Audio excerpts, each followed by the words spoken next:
The Andy Pollin Show. We got to go after this with everything we got, figuring they're going to come with everything they got. I'll start off by saying I'm bored, I'm broke, and I'm back. The Andy Pollin Show on ESPN 630 starts right now. Once upon a time, we had the exhibition season in August. When we got to September, we had football. Now we have the exhibition season in September, and we have bad football until we get to the point in the season where maybe some teams will emerge as pretty good teams and we'll have some good games. But what we had last night was dreck. It was awful. One of the games was close. The other one was not. Both of them featured all kinds of mistakes and penalties and just ugliness, including those uniforms that Miami wore last night. We'll get to their game, and what the Bengals are doing right now with Joe Burrow is a disgrace, an absolute disgrace. We'll get to that and more as we roll through until 11 o'clock, and then Bram Weinstein will take over. Bram's outlook, from what I heard, I didn't hear much of the show yesterday, but a little bit more pessimistic than mine. The injuries are going to play a factor, and if Terry McLaurin is going to miss extended time, that's going to be a problem. The injuries are hurting them on defense, clearly. But look at the rest of the league right now. Oh, man, it's a meat grinder. And the league is going to be at 18 games sooner rather than later, and eventually they're going to get to 20 games. It is what it is. They're trying to make the game safer. Maybe they change the rules, but they want to be careful because people like the hitting. And without the hitting, it's not professional football. And even without the hitting, that looked like a fairly routine tackle on Tyreek Hill, and his season is over, and maybe his career at the age of 31. It's depressing to watch this. It's nonstop football because people consume it. They like it. And occasionally we have some great games. Last night was not one of those nights. We had two games. Neither one of them was great. Let's start with the Bengals, who have lost Joe Burrow. They're 2-2 on the season. In the game that he got hurt, they managed to win. But, man, what a terrible performance last night in Denver. They lost 28-3. They actually scored the first points of the game and then 28 unanswered points for the Broncos to win the game. Jamar Chase, Bengals receiver, they paid him. He said after the game, quote, "Urgency is there, man. You just got to want it. At the end of the day, we got to want it. Today, it didn't look like we wanted it." And when asked to expound on that, he said something like just giving up and then moved on to some other things. It's bad. It's a bad situation for a team that has invested all this money in a quarterback who's hurt. I mean, Joe Burrow, when he's healthy, is one of the best in the game. When he's not in there, they don't have anybody who can play. And last night was a clear example of that. The usual post-game wrap-up with Scott Van Pelt and Buck and Aikman last night on ESPN. Sean Payton, after this 60 minutes that is on tape, will be most pleased about what, do you think, tonight? I think it's got to start with his quarterback, but the ground game. And I think, those two go hand in hand. We just heard an interview with Lisa and Bo Nix. I don't know if it's aired yet or not, but he talked about that. And the defense. I mean, the defense is so good and will continue to get better as the season goes. There's a lot to like with this Denver team. And I think Sean Payton is all in on Bo Nix. I mean, all in. And so he, combined with this young man, will figure out ways to win games. But when they can run the ball like they did tonight, they've got a lot of weapons on the outside. They're going to be a handful, I think, next week and for the weeks to come. And you're right. I mean, you are what your record says you are. There's no doubt about that. But, they could have a much better record than 2-2. Troy, we talked before the game about Bo Nix and certain things you're hoping to see. Did you see some of those flashes tonight in this convincing victory?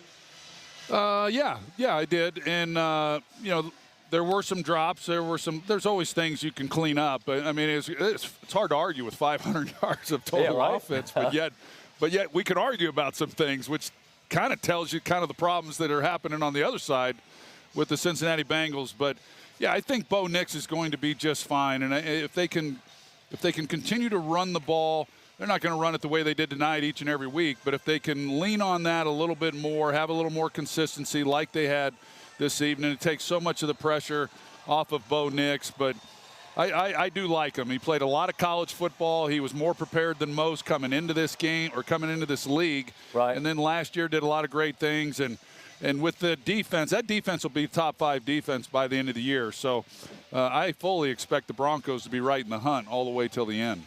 Troy, I appreciate your candor. I know our viewers do as well. And look, this Cincinnati night tonight was a disaster. They had 11 penalties that were accepted. They scored just 3 points. They've been outscored 76-13 the last 2 weeks. They were 2-0. We understand Burrow got hurt. Browning helped lead him to a comeback win to get to 2-0. But the wheels have totally fallen off the bus in these last 2 games. A long list of things to fix. Where do you even start if you're the Bengals? Well, were you setting me up so I'd give you an unvarnished opinion where I just be in the headlines tomorrow night? I'm not trying to get you in trouble. I'm just like, it wasn't a work of art tonight. I think that's a fair way to frame it.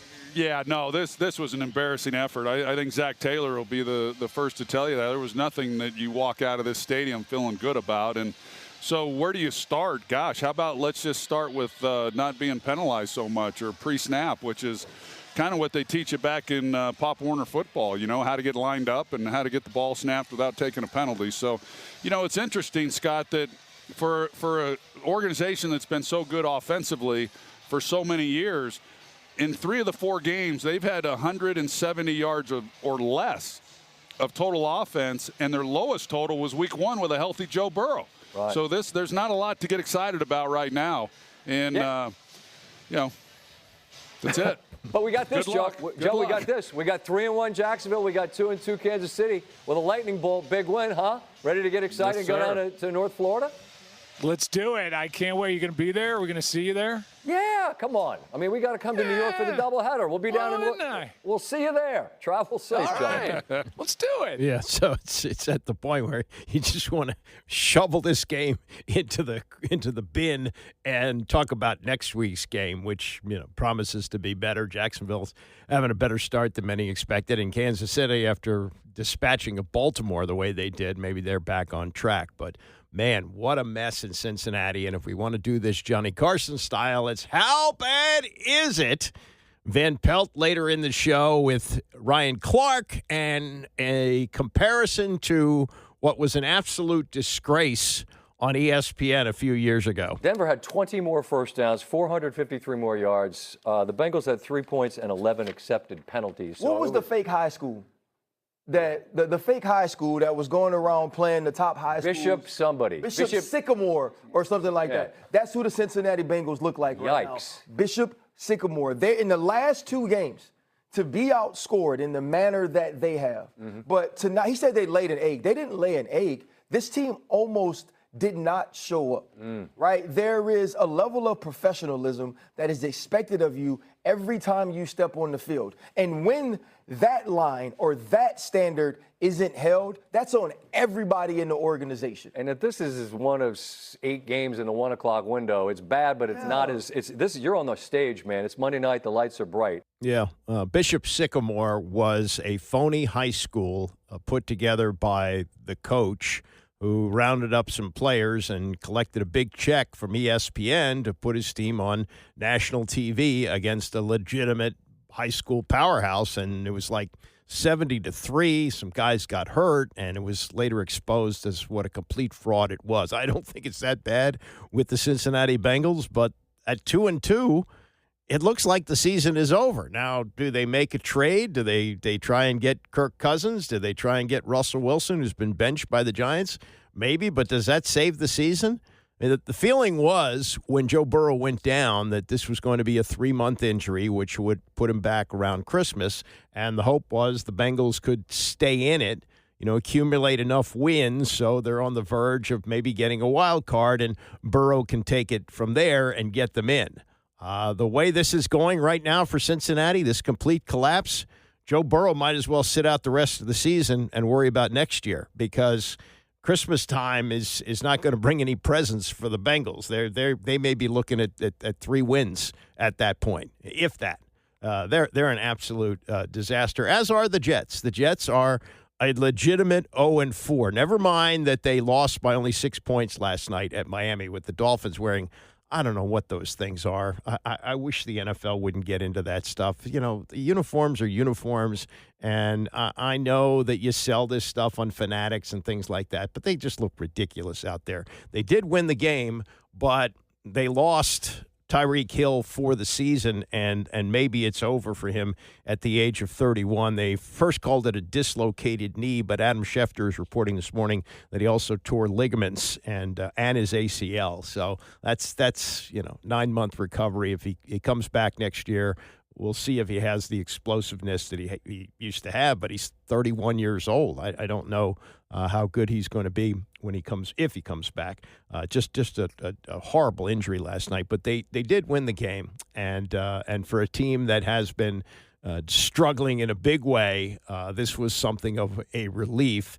And Anthony Weaver, who's the defensive coordinator, I don't know how the Dolphins do this, and I don't know if the league, I thought, set it up so you only heard from the coordinators on Thursdays, but Anthony Weaver did talk to the media yesterday after the win, and they did create 3 turnovers, and they forced the Jets into 13 penalties, or the Jets shot themselves in the foot with 13 penalties or whatever. But this was Anthony Weaver with, and this is real. At first I listened to it, I thought, oh yeah, it's been futzed with AI. No. Anthony Weaver, defensive coordinator, Dolphins, after their 27-21 win over the Jets. Like, I'm old school. I may sit up here, I'm a nice guy, I smile, I do all those things, but all of our problems that we need to solve can be solved through violence. Yeah, they want to legislate it out of the game, but we play defensive football. And in defensive football, at some point, you draw a line in the sand and you say, I'm going to set the edge. I'm going to stick my helmet under this guy's chin, and I'm going to set the edge. I'm going to violently take the ball away. And that's what we need to do. With a steely-eyed focus, with resolve, with resiliency, and we're going to stop people. And I'm determined, we're all determined for that to happen. Well, okay. That could be life imitating art, because it sounds a hell of a lot like Al Pacino in Any Given Sunday. The inches we need are everywhere around us. Hell yeah. They're in every break of the game, every minute, every second. On this team, we fight for that inch. On this team, we tear ourselves and everyone else around us to pieces for that inch. We claw with our fingernails for that inch.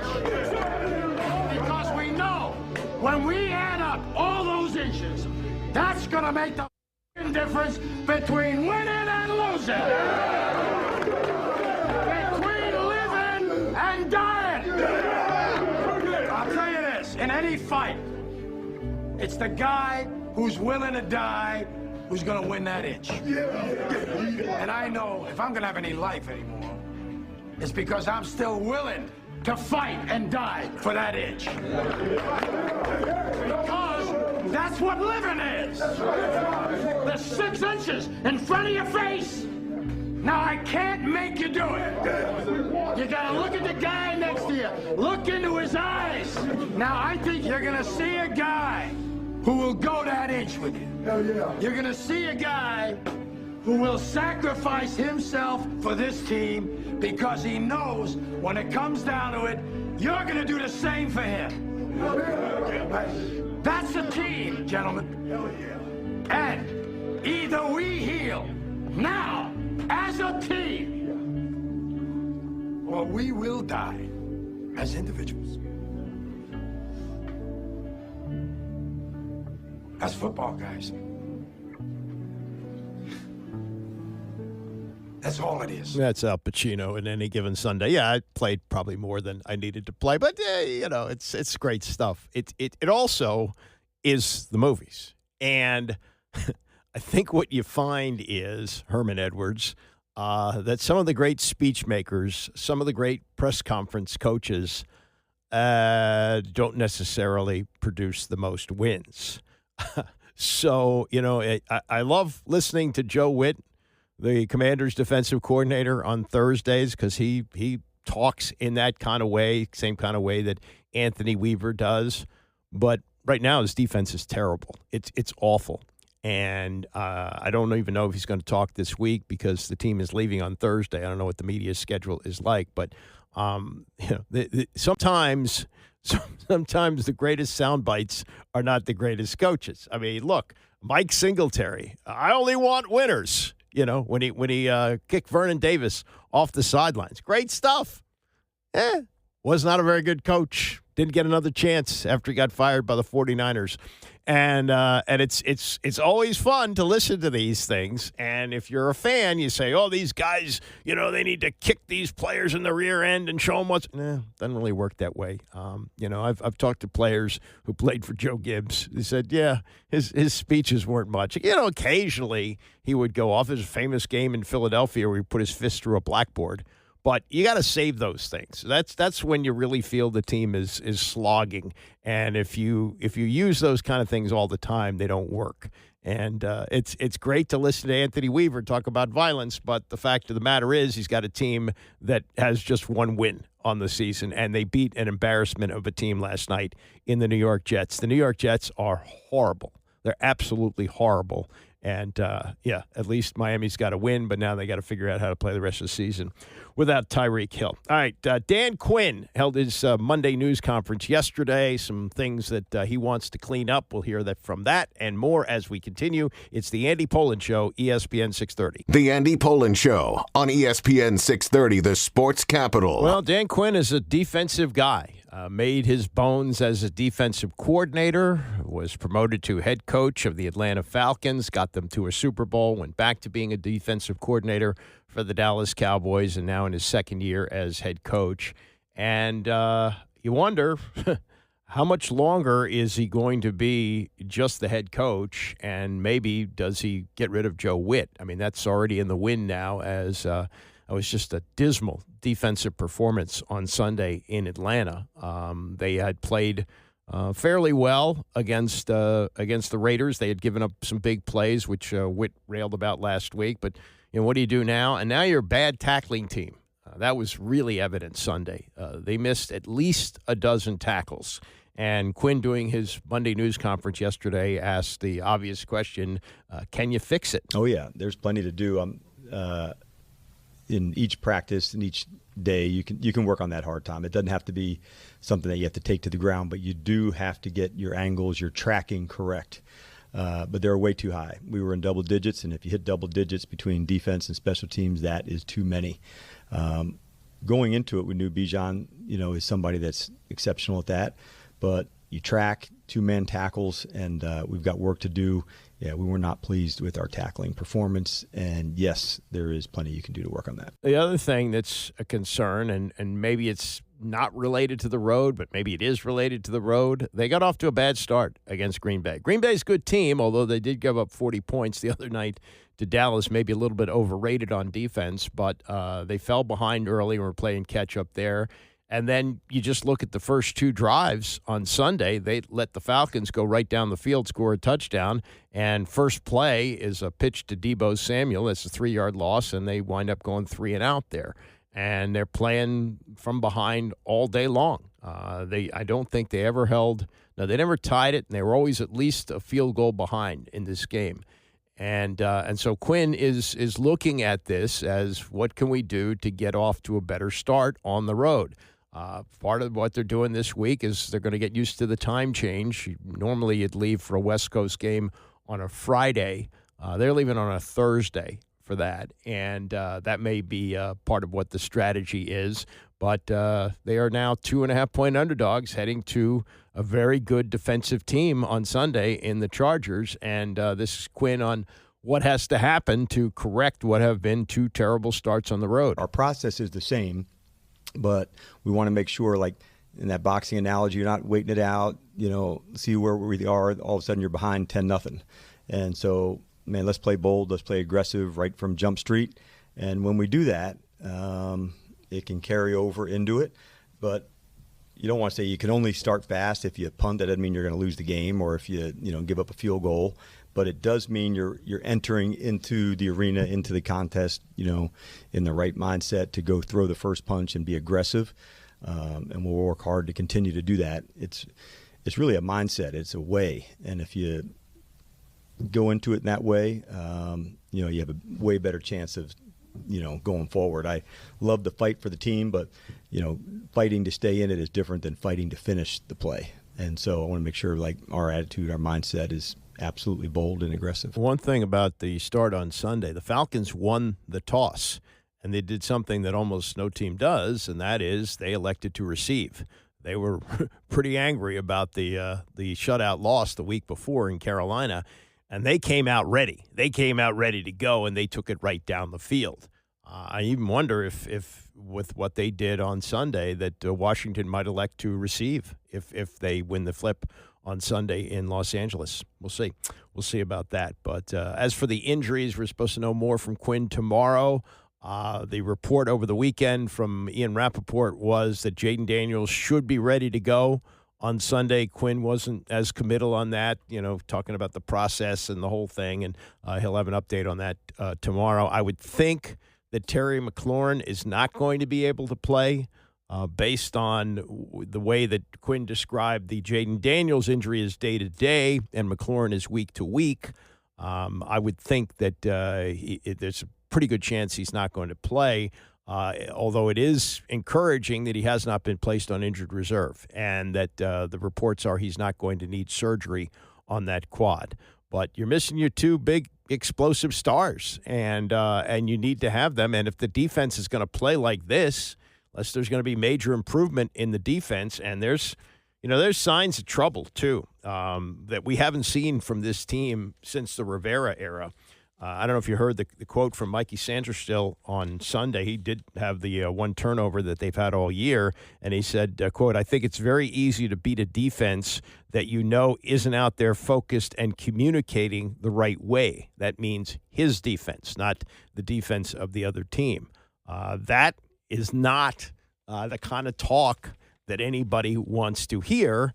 Focus is one thing, non-communication is the other, and Joe Witt talks about that all the time.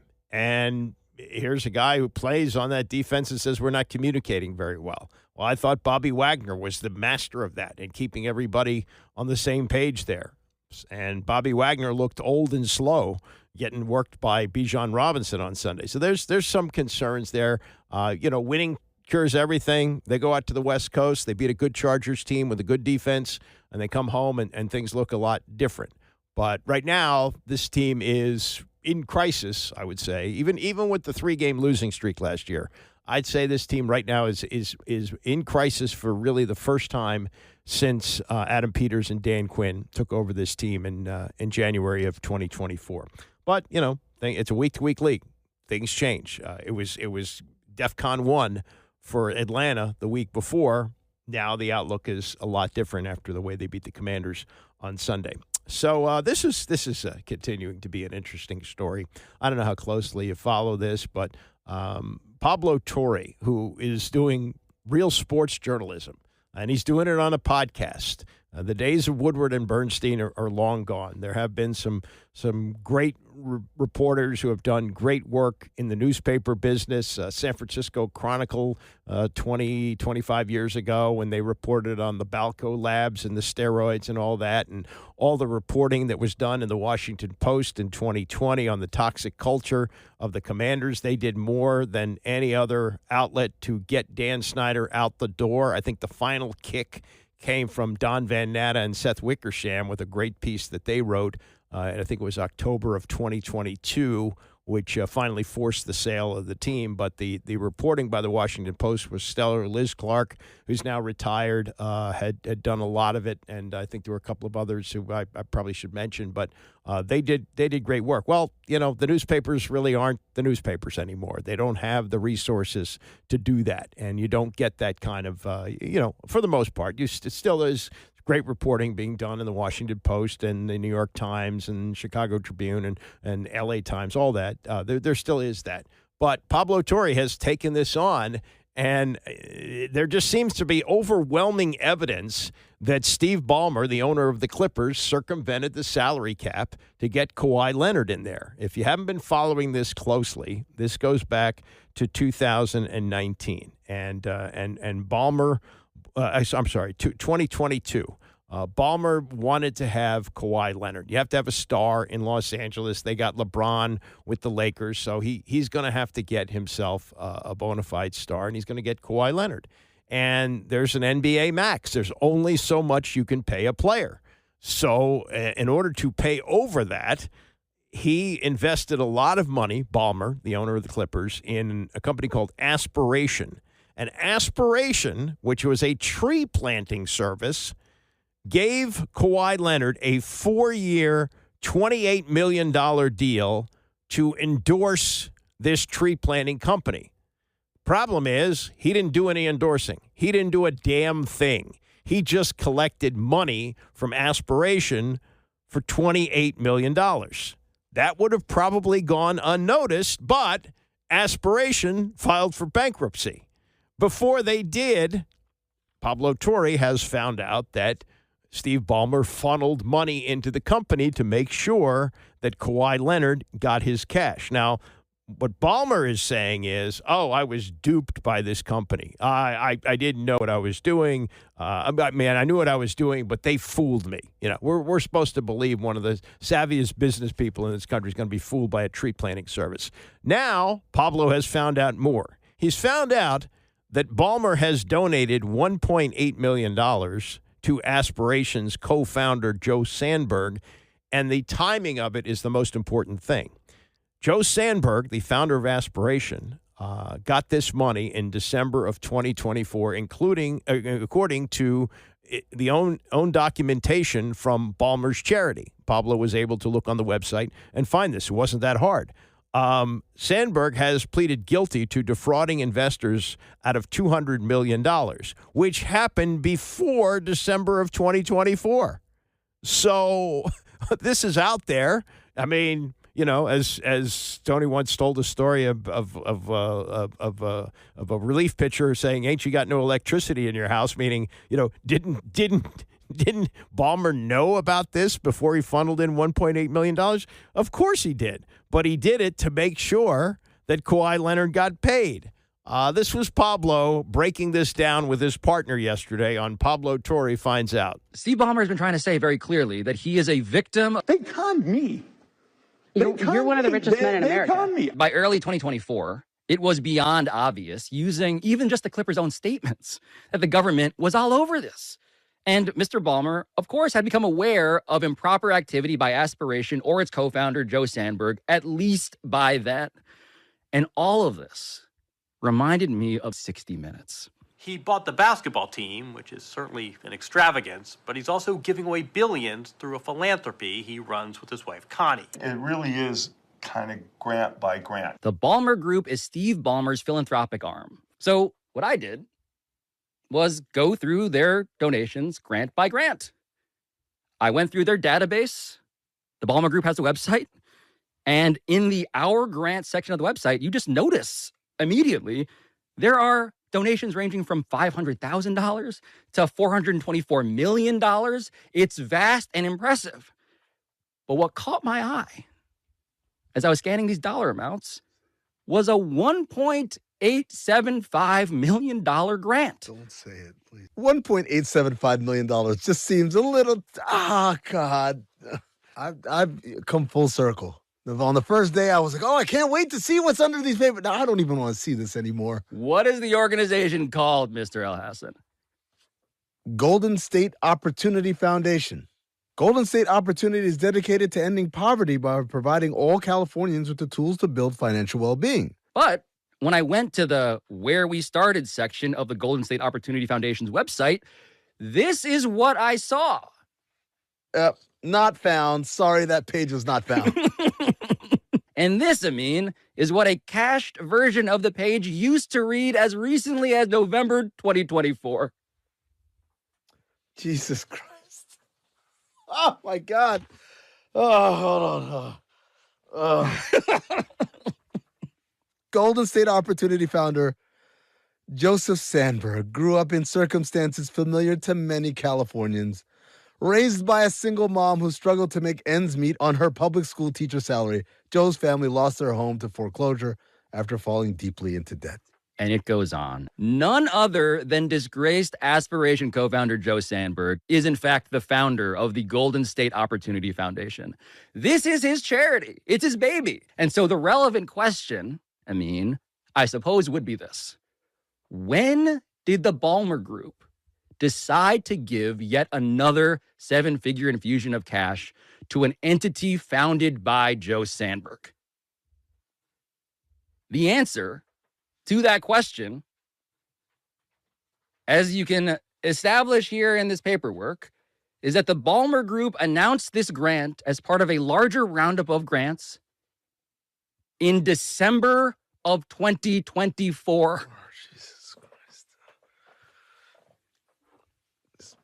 It's hot as hell. Is anyone else hot? December 24, it was a couple of months after the arrest of Joe Sandberg's co-conspirator. It was almost a year after Bloomberg publicly broke the story of the government's investigation into Aspiration. It was more than a year after the Clippers claimed to end their partnership with Aspiration, and dozens of Aspiration employees had been interviewed by the federal government. The timing of this donation is something that, just to me, would defy, what's that phrase again about explanation? Cannot rationally be explained. Right. And so now this is on the lap of Adam Silver, the commissioner of the NBA. Some overwhelming evidence that Pablo Torre has uncovered and continues to uncover. I mean, he's leaving a trail of raisins along the path, and all the commissioner has to do is follow him. And this has happened before. The Minnesota Timberwolves did this with Joe Smith. They told him to sign this short-term, low-money deal with the promise of once they had some cap room, they were going to give him another contract. That was violating the terms of the collective bargaining agreement, and this is violating the terms of the salary cap, that they circumvented it by giving him $28 million for a no-show job. At least they could have made it look good and cut some kind of commercial. Would have taken, 25 seconds to do it in one take and move on. And, oh, yeah, this is an NBA star talking about a tree planting service that everybody should get involved in. And the evidence is just I don't know how Silver can't look at this and say we got to do something. And I'm sure behind the scenes in New York they're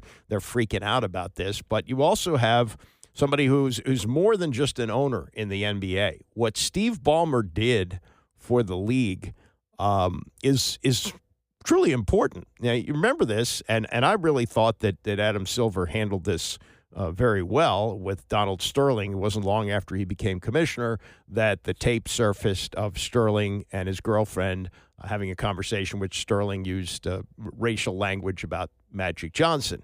And at that point, I mean, there really wasn't much of a choice for Silver because that was right there in black and white, no pun intended, that there was an owner spewing out racism about one of the most iconic figures in basketball history. And there was no choice but to force him out, and he didn't actually force him to sell the team. What happened there was that Adam Silver banned Donald Sterling for life. The team went into ownership of his estranged wife. She sold the team. That's how that worked out, and they were able to move on. In this particular case, you have an owner who took over for Donald Sterling, but paid a price which automatically shot up the value of every other team in the NBA and really, changed the picture for sports. Like NBA teams were worth, well, I'll give you an example here. In 2009, Abe Poland's family sold the Wizards and the arena to Ted Leonsis for $500 million. That was 2009. The sale of the Clippers was like 2013, 14, wasn't that many years later, and they sold for $2 billion. And Ballmer had the money to do that, one of the richest men in the world, and Los Angeles, big market, the whole thing, and that raised the value of every other team. And then, a trickle-down effect or trickle-up effect to the NFL, where now you have valuations of like the Dallas Cowboys at $13 billion and so forth and so on. So this is going to be a ticklish one for him, but the evidence that Pablo Torre continues to uncover, man, it's overwhelming. I can't imagine that there isn't some type of penalty dropped on the Clippers. Got to be. And I don't think they have to worry about litigation, legal blowback or anything like that. I think that they really need to get this thing out of the way. Coming up, Kevin Plank, former Maryland football player who built one of the top apparel companies in the world out of nothing, tells his story to Graham Bensinger, and we'll play some of the highlights of that as we continue. It's the Andy Pollin Show,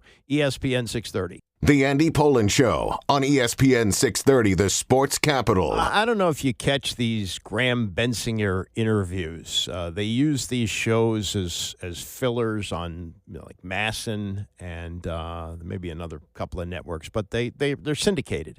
And he does a really good job, I think. He does long sit-down interviews, and what he does is he posts the whole raw interview up online. The shows are about half an hour, so he takes out, the sound bites he wants for that. So I went through the one that he did with Kevin Plank. Kevin Plank is a former walk-on football player at Maryland. He grew up in Kensington. I think his mother at one point was the mayor of Kensington. Large family, played football at St. John's.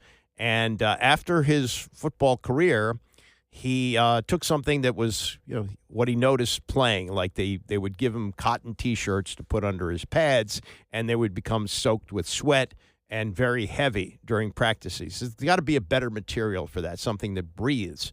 And he was able to develop the material that is used for Under Armour clothes. Now, it's since been adopted by, Nike and Adidas, but yet he has turned this program that he started in his grandmother's basement into the second largest sports apparel company in the world, number 2 to Nike and ahead of Adidas. Really an amazing story. And he tells the story to Bensinger. And this is how it got off the ground when he finished playing his football career at the University of Maryland in the mid-'90s. I bought this first sample, ripping the content label out of my compression shorts that I wore at Maryland. Took them to a local fabric store called Minnesota Fabrics or something in Beltsville, Maryland, just next to College Park. Found this material that fit the idea I had, made my first 7 prototypes, tried them out on my teammates, and realized this is something better than a short sleeve cotton t-shirt in the summer and a long sleeve cotton t-shirt in the winter that doesn't get wet and soaked, and nobody ever thought about apparel. Apparel never been part of a consideration for it. Is this something that athletes would want? That's a better solution. So walking into the garment district, it was like, 100 fabric shops. And I remember I'm like, wow, there's so much more I can see. It was finding a manufacturer who was down on 10th Avenue that I'd picked up a copy of WWD, Women's Wear Daily, looked in the back, found a contract manufacturer, and I need to make my first run of shirts here. Because I'd gone to a local tailor in Maryland, had the first 7 or 8, to sort of proof of concept. Now I was going to go to scale and build 500 shirts. Found a manufacturer in the old NBC building, the National Biscuit Company. These guys were, walked into this shop that was interesting at best, the guys that I found. But they brought them fabric, gave it to these guys. Supposed to take 2 weeks to make my shirts. It took 2 months to get it, back from them. And again, the answer was always oh yeah. We shipped them on Tuesday. Can you give me a tracking number? Yeah, I'm gonna have to find that for you and get back to you. Oh, they haven't gotten here. Oh, they must be out. Let me check on them again. Anyway, I had my first run of product in New York City, where I took those first 500 shirts, and between my high school team, St. John's, there was 11 guys signed Division I scholarships for my high school team. 4 of them made it to the NFL. I think 2 of them won Super Bowls. The 13 plus guys at Fork Union, plus the friends of friends. One of my founding partners, Ryan Wood, at Under Armour, Colorado to Fork Union Military Academy, went to Youngstown State, won the 1AA National Championship his freshman year with head coach Jim Tressel, lost in the championship game their sophomore year, transfers to Arizona State, gets in rooms with Jake Plummer. And so it was like this network of people that I had. His high school best friend was a guy named Tony Baselli, the first #1 draft pick for the Jacksonville Jaguars. So that was basically the genesis of Under Armour. It wasn't like a clear product idea. I was coming out of school or coming through school, and I'm like, I know 50, 60 guys that are playing in the NFL. It wasn't like I had this great idea, what do I do? It started with the idea, which is always the line that I give to young people, to kids. Tell me something smart. Like, what can I do to, be a great entrepreneur? And my easiest advice is always just like, utilize your network. Well, what does that mean? The person on the left or right of you, they may look like they're just the kid that, eats nuts all the class or picks their nose or something else, but they may be the next Fortune 500 CEO. They may be the next, keep those relationships fresh. And that's where my relationships were with these group of individuals who had made it to the highest level of the sport that I aspired to be a part of. And realized really early on that I wasn't going to play in the NFL, and it wasn't like a lack of ambition, like, by golly, I'm going to do it, but I knew sport was going to be a part of my life. And recognizing that, these 60 athletes were, the best use was not me calling them and saying, hey, can I borrow $300 from you? Congratulations, you made it to the NFL. It was, hey, I went to New York, I made these shirts, I got about 500 of them, and I put about 60 care packages together. To everybody I ever played with, every friend of friends, so Jake Plummer, Tony Baselli, got them, hey Ryan, can you send this to these guys? And Ryan went on to be drafted by the Dallas Cowboys, played with them as well. So not an insignificant expense either. No. And sort of an awesome opportunity, because as I put the first $16,000 of seed money that I had into making this first run of 500 shirts, getting these packages put together, and getting the brand out there. Because what I realized is, number one, I had a network, but number two, that network had a lifespan on it. And the average career in the NFL is 3 years and 3 games. The pension kicks in at 3 years and 4 games, is how it works in the league. And so I realized these guys are famous, but they're going to be famous for the next couple of years. So what can I do without leveraging them, without taking things from them, but how could I be accretive to their process? That's part one with Kevin Plank, the founder of Under Armour, with Graham Bensinger, as he had this idea when he was playing football at Maryland. These cotton T-shirts get soaked with sweat. They're too heavy. Let's come up with another fabric, and I can make shirts that will go under the pads and use them for football players. That was the original idea. The expansion of it to shoes and everything, that came later on. But like in a lot of startups, you have that point where it looks like you're either going to sink or swim. And he was at the point where it looked like he was going to sink, but he managed to swim. And this is the story of that, which involves going to Atlantic City and trying to win the money that he needed. Just an unbelievable story of survival, as Kevin Plank talked to Graham Bensinger about the rough road that he found early on with Under Armour. I used to sit every night with a big blue checkbook on my lap, and I'd call the bank, see what the balance, how many checks had cleared. This is before digital banking.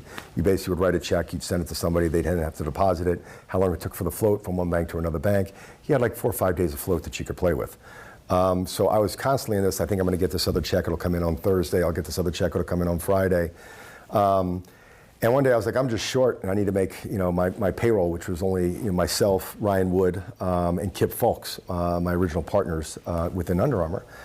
And it was like Thursday. It was like Thursday afternoon. I'm like, we're short. We need $2,500. So I took out the last $2,000 in the bank, got in my car, drove to Atlantic City.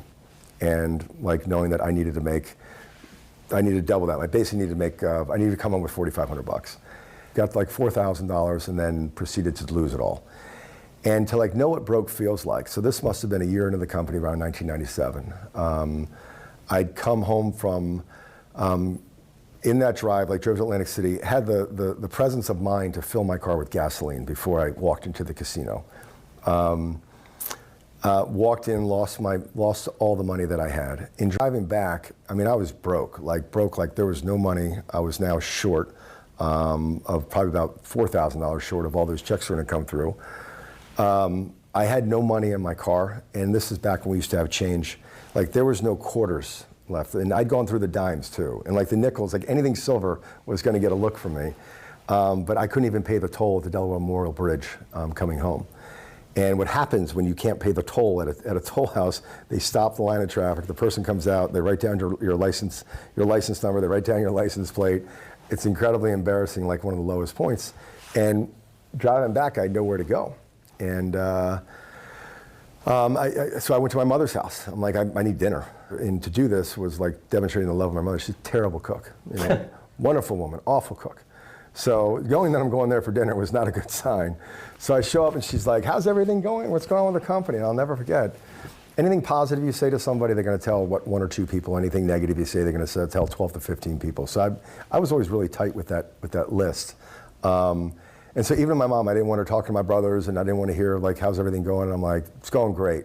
Just signed, 3 more schools. We just, Georgia Tech's on board. We got this one on board, and I'll never forget.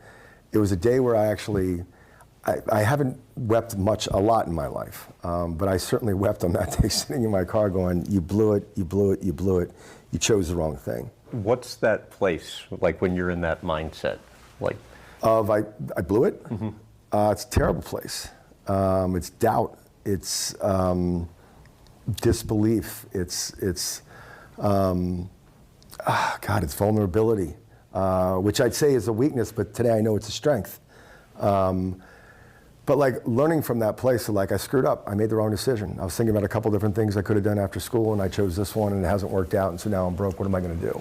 Go back to Prudential or yeah, I had Prudential life job? $40,000 job offer from Prudential. So I ended up going to, at the time I kept the P.O. box because I was in a residential neighborhood. I couldn't register the business at grandma's basement. I couldn't have the phone lines coming. I had to be careful how I answered the phone. So I went to the P.O. box that was in Kensington near my mother's house, and I was like, I'll just go check the mail. And I walk in there, I open the P.O. box, and there's a check for $7,800 from Georgia Tech, and I'm like, what was I talking about? Back in business, let's go get this thing. And I promise, it was the last time that I ever doubted, like, did I make the right choice? From that day forward, I was like, take the ball, and we're gonna run as hard as we can and go build an incredible company. And they did, amazingly. And I remember when they were getting off the ground, and he was looking for investors. And we had him on a radio show. I met him at a tailgate that Maryland was having. And I said, maybe it was a radio interview, I said, well, can you patent the shirts? Like, what happens when Nike and Adidas take over? He said, no, you can't do that. You can't keep them from making the same stuff. And they did, but he built a company which has become monstrous. He's had his ups and downs, but to be competing with the big boys like that from what he started in his grandmother's basement, amazing. And then to step up and really play in the big leagues in this business, you got to get sneakers, you got to get shoes. And they were able to market Under Armour shoes. As a matter of fact, I didn't buy these for him. I bought them because they actually make some wide shoes. I'm wearing a pair of Under Armour sneakers right now. And in getting it off the ground, you've got to get endorsement from NBA players, and they managed to land Steph Curry in a roundabout way. They took one of his teammates first, and this was very smart strategy. They wanted to get to Steph, but Steph had a deal, I believe, at Nike at the time, and wasn't necessarily going to talk to him. But they got through Steph in backdoor ways, and this is Plank explaining how they were able to get Steph Curry as an endorser. Steph Curry was this amazing number 7 draft pick, and he was on to his second or third year of his contract, and he was coming available with the Golden State Warriors. We had a guy who had a relationship that knew Steph, but knew Ken. Ken was like a journeyman in the NBA, but ended up playing, 15, 16 years, made a ton of money. Ken happened to be Steph Curry's locker mate for the Warriors. And so in seducing Stephen, it wasn't just let's send you a bunch of stuff, do you know us? It was like, well, how do we have our first handshake? So the first handshake was, let's sign the guy in the locker next to Stephen, and then we're going to overwhelm him with product. And Ken was like, a number 10, number 11 player, and Steph was starting for the Warriors. And he was already annoyed by Nike's pitch. Right. Yeah. But so we just thought, well, we're going to go ahead and we're going to overwhelm Ken with service, with attention, with product. We'd send him a package like every day. He'd just get something else. Imagine Steph's like, man, those guys, they take care of you, huh? Yeah, they take care of me. Why they really take care of you? And Ken, you don't play that much either. Like, well, I wonder what it'd be like if I talked to them. And so it sort of like began the relationship, and there was a good relationship in place, but that got us in the door and got us our pitch and our first shot at Stephen. And then who put it over the edge was his daughter, Riley, actually. What did he say about that? Well, when he was coming down, we got into the conversations. Nike and Adidas were the two that he was contemplating. Ken helped us get Under Armour into the conversation with Stephen. And so when he was trying to make the call, I was like, all right, we got to pick a shoe brand. What do you want to do, Stephen? He's home with Aisha and his daughter Riley just at the time, and I think she was like 2 years old or so. And he's like sitting on the couch like this, and he had all 3 shoe boxes lined up on the coffee table. And he took a shoe out, and he had like a shoe sitting on each one of the 3 different shoe boxes. And, one's orange, one's red, and ours is black. And he goes, which one do you think I should do? And so she turns around like a 2-year-old and wobbles over to the thing, and she picks up the Nike shoe. She looks at it, turns it backwards, throws it over her shoulder. She goes over, she picks up the Adidas shoe. She looks at it, turns it over, throws it over her shoulder. Then she picks it up and she turns around and she goes, here, Daddy, this one. And so Riley Curry is the reason that Under Armour was able to sign with Stephen. Maybe it's true, maybe it's not, but it makes a good story. And they're remarkable, just absolutely remarkable. And, a lot of it has to do with perseverance. He could have thrown in the towel. He didn't. And when he was faced with a situation where it looked like he was going to have no choice, something happened. Did he know, and maybe he embellishes the story a little bit, did he know that there was this check on the way from Georgia Tech? And even if it didn't come that night, would he have been able to rescue things? Who knows? But it's just amazing what you can do if you are committed to something, if you have a good idea, which he clearly did, and are willing to go through the ups and the downs of what goes on with that. I've been an employee my whole life. It's a volatile business that I'm in, that's for sure.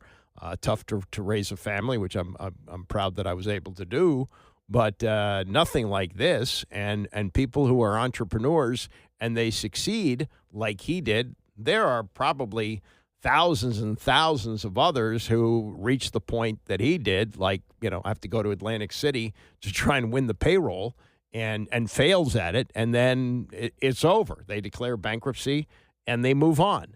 And to see what he has done in a period of 30 years, less than 30 years, because I think he was playing at Maryland 30 years ago, and to have built a company of this size is absolutely remarkable. And Kevin Plank deserves a lot of credit for that. Baseball, I don't think it's too much of a stretch to say may have been saved by the pitch clock. I don't know if the sport would have gone out of existence, but we are in an era now, and it'll probably continue forever, really, with sports, in that the in-game revenue, the ticket sales, the parking, the concessions, that's a shrinking part of the big picture for the sport. Certainly is in the NFL. The NFL is all about the media revenue that you get. And it's, trending sort of that way in baseball. They play a lot more games, and, the in-game experience, I would say this for baseball, is much better than it is on television. I can't say that for football. Football is, to me anyway, is better on television. It's cool to have great seats, and it's a big game, and you're part of the whole scene, but it's also great to be just steps away from the bathroom and to be able to go to the refrigerator and get a beer that costs $1 instead of $16. But there is that part of being a part of the action, which is just great. But television for baseball, and these numbers have to reflect the pitch clock. They have to. They are up across every single platform in television and in streaming. Fox up 9% this year. FS1 up 10%. ESPN is up 21%, and ESPN is unclear as to exactly what their future is with baseball. It was reported that they're out. Now, I don't know how the new deal is going to work, but they may not be televising baseball anymore. But the fact that it's up 21% got to be encouraging. TBS up 29%, MLB Network 13%, and MLB TV up 34%. Attendance was up the third straight year. It just makes sense. The game moves along. That's what it needed to do. A 9-inning game that lasted 3.5 hours just didn't work. Games are well under 3 hours now, most of them like 2.5 or so, and that's really where you want to go. And so that Theo Epstein undertook this. It took a couple of years for them to figure things out. I could go either way on the runner on second base after the 10th or in the 10th inning, but that doesn't affect that many games. The average game, you can consume it. It was not as consumable, and the postseason was ridiculous. We had World Series games that were routinely going 4 hours. You can't have that. So, good for baseball for figuring things out. They still have to do some tweaking, and now we're going to have the robo-ump next year, which I think is going to be better. It's going to make things better. And you have to advance with the times. And baseball, it did it to itself. It's not like we had a sport that was built on 3.5-hour games. I've talked about this a number of times. One of my favorite baseball photos is of Bill Mazeroski hitting the game-winning home run in the bottom of the 9th inning against the New York Yankees in the 1960 World Series in Game 7, the walk-off home run. They didn't even call it walk-off then.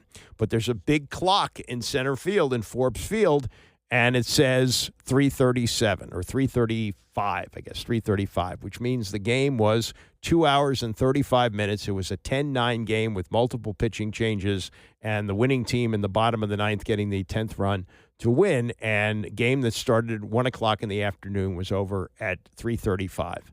That's consumable baseball, not 3 hours plus and postseason games going 4 hours. That's just too much. You know what else happened in 1960? And it happened on this day, just really a week or so before Bill Mazeroski hit that famous home run. This happened. Come on, you know the words. Here we go. Absolutely. Meet the Flintstones, they're the modern Stone Age family. From the town of Bedrock, they're a page right out of history. Let's ride with the family down the street, through the courtesy of Fred to Pete.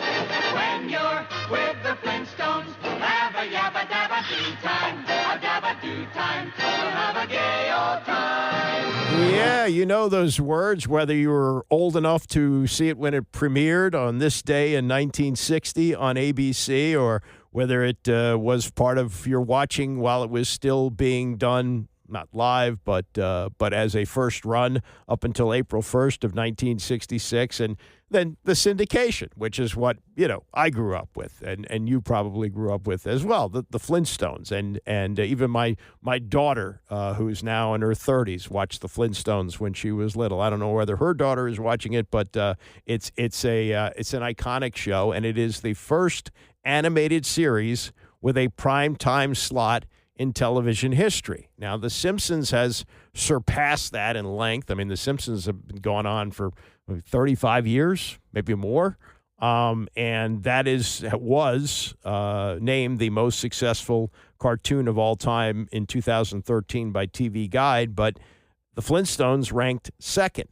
And it's funny because Flintstones came along about the same time, maybe a little bit earlier, but a year or two before the Jetsons. So the Jetsons was set in the future, and the Flintstones was set in fictional Stone Age because the dinosaurs were gone by the time we had the caveman.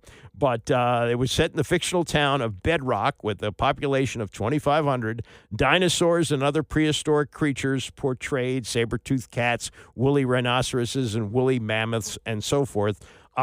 The series was based on, and if you hear the voices here, and we're going to play them here, The Honeymooners. The Honeymooners, the original 39 episodes of The Honeymooners is the greatest sitcom ever, bar none. Jackie Gleason, Art Carney, absolutely fabulous as Ralph Cramden and Ed Norton. And so the two main characters were based on Ralph and Ed, and they were named Fred and Barney. And this is from the pilot episode. There was a pilot episode made of the Flintstones, and this is kind of how they meet, with Barney trying to create something that's going to fly in the air with the prehistoric parts, with the the wooden wheels and the stones and all that, and Fred challenging him on that. What do you think of my invention, Fred? You still insist you're going to fly in that crazy contraption? Just like the birds. Now listen, neighbor. I'm going to save you a lot of work and inventing. I'm going to fix it so you won't need that thing to fly in. It works like this. My fishbone connected with your jawbone. And zoom, before you know it, you are airborne. So we had someone who sounded almost exactly like Ralph Cramden. That was Alan Reed, who did the voice of Fred Flintstone. And Barney Rubble was done by Dawes Butler. A lot of people think it was Mel Blanc. Mel Blanc did Barney Rubble for a little while in the series, but most of it was done by Dawes Butler. Mel Blanc also did Dino, the dinosaur, in that. B. Benaderet did Betty. And Harvey Korman actually had a small role in season 6 when he played the Great Gazoo. Harvey Korman, more famous for being on the Carol Burnett Show. Jean Vanderpill played Wilma Flintstone and Pembles. So she played the mom and the daughter in that. Of course, Bam Bam was the son of the Rubbles, but he didn't speak. He just went bam, bam, bam. One of the cool things about this series was that they would have real characters. Before The Simpsons did this, The Simpsons took a lot from the Flintstones, but, The Simpsons have, real people appear as characters. They were doing that before that. The most famous was Tony Curtis appearing as Stony Curtis, and then Anne Margaret, who was famous as a singer and an actress. She appeared as Anne Margrock. And where did Anne Margrock appear? The Ed Sullystone Show, of course, absolutely on that. They also worked in a couple of actual sitcom stars as themselves in the show. Now, how they wound up in the Stone Age, I don't remember exactly how that was explained, but Elizabeth Montgomery, who played Samantha, the witch in Bewitched, and her husband, Darren, Dick York, appeared as themselves, or at least their voices did, with cartoon characters. There were the Beau Brummels, who sang Shinaraka Go-Go. And then there was Gus Gravel, who appeared on it in the Long, Long Weekend. All these different, type. Hogan Carmichael was on as himself. This was a show where celebrities gravitated to it. And, when you think of your youth, at least I do, I think of watching the Flintstones waiting for dinner. So it was 65 years ago today. I was born when it premiered, but I don't really remember watching it until it was mostly reruns, probably in the late 60s and early 70s. But it endures. And, you think of how they took that period of time, Hanna-Barbera, this was America moving into the suburbs then.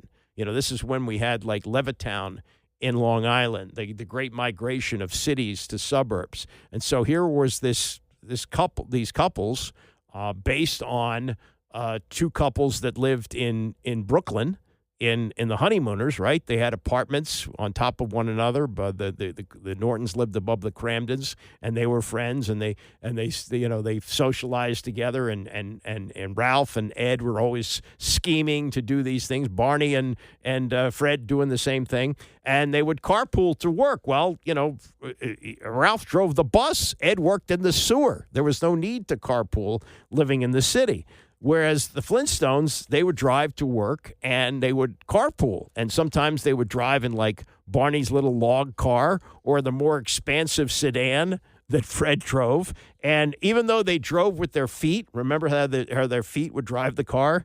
They would go to the gas station and Fred would say, "Fill her up with Ethel." Well, there'd be a woolly mammoth named Ethel whose trunk would appear and then would fill up the car with whatever it is. I guess maybe it was the first hybrid that the feet and the gas from Ethel the elephant fueled the car. I don't know, but you just think about The Simpsons coming along 20-some years later, late 80s, early 90s, and it was groundbreaking and it changed a lot of things, but the original was the Flintstones, and the Flintstones started 65 years ago today. The Jetsons, and really, we've done the Jetsons anniversary too. The Jetsons, the opposite end, where they're looking into the future. A lot of the things that are on the Jetsons actually happen today. You could actually FaceTime with whoever it was, George Jetson at work or whatever. And a lot of the things that we see now have actually happened thanks to the premier 60 years ago. It was 60 plus years ago of the Jetsons. But the Flintstones will always have a place in my heart, and always seeing Fred sliding down the dinosaur's tail at quitting time from the Rock Factory where he operated the crane is really memorable. All right, enough of that Michigas. Bram is coming up next. Tomorrow's Wednesday. I'm going to be off Thursday and Friday for the holiday, but I will be back here tomorrow morning at 9 a.m.